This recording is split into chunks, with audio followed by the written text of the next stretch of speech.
দেশে কোনো জঙ্গি তৎপরতা নেই, তবে চরমপন্থী সংগঠনের অস্তিত্ব রয়েছে। কোস্ট গার্ডের ৩১তম প্রতিষ্ঠা বার্ষিকীর অনুষ্ঠানে এ কথা বলেন স্বরাষ্ট্রমন্ত্রী সালাউদ্দিন আহমদ। উপকূলে কোস্ট গার্ড গুরুত্বপূর্ণ ভূমিকা রাখছে উল্লেখ করে তিনি বলেন, এই বাহিনীর উন্নয়নে একগুচ্ছ পরিকল্পনা হাতে নিয়েছে সরকার। বিস্তারিত আলী আহমেদের রিপোর্টে। বরগুনা ২ আসনের এমপি ও বর্তমান সংসদের চিফ হুইপ নুরুল ইসলাম মনি ১৯৯১ সালে উপকূলের নিরাপত্তায় আলাদা বাহিনী গঠনের প্রস্তাব উত্থাপন করেন সংসদে।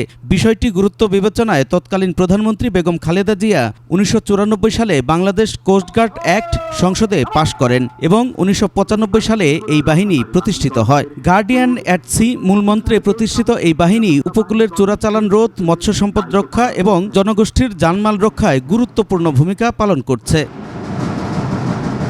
কোস্টগার্ডের ৩১তম প্রতিষ্ঠাবার্ষিকী অনুষ্ঠানে এসব কথা জানানো হয়। অনুষ্ঠানে উপস্থিত ছিলেন বিভিন্ন বাহিনীর ঊর্ধ্বতনরা। উপস্থিত ছিলেন ২১ টেলিভিশনের চেয়ারম্যান ও সিইও আব্দুস সালাম। অনুষ্ঠানে প্রধান অতিথির বক্তব্যে স্বরাষ্ট্রমন্ত্রী সালাউদ্দিন আহমদ কোস্টগার্ডের ভূমিকার প্রশংসা এবং এই বাহিনীর উন্নয়নে সরকারের বিভিন্ন পদক্ষেপ উল্লেখ করেন। বৃদ্ধিসহ বিভিন্ন জনসচেতনতামূলক কাজে এই বাহিনী অত্যন্ত প্রশংসনীয় ভূমিকা পালন করে যাচ্ছে। পরে সাংবাদিকদের প্রশ্নের উত্তরে তিনি বলেন, ফ্যাসিবাদ আমলের জঙ্গি এখন দেশে নেই। আমাদের দেশে এরকম কোনো তৎপরতা নেই। কিছু এক্সট্রিমিস্ট গ্রুপ থাকে, পৃথিবীর সব দেশেই এরকম অ্যাক্টিভ থাকে। রেডিক্যাল কিছু ফোর্স থাকে, ফান্ডামেন্টাল কিছু পলিটিক্যাল পার্টি থাকে।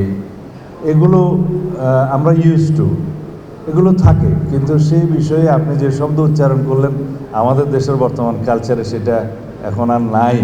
দেশের বিরুদ্ধে যে কোনো অপতৎপরতা ঠেকাতে সরকার সতর্ক আছে বলেও জানান স্বরাষ্ট্রমন্ত্রী। আলী আহমেদ, ২১ টেলিভিশন।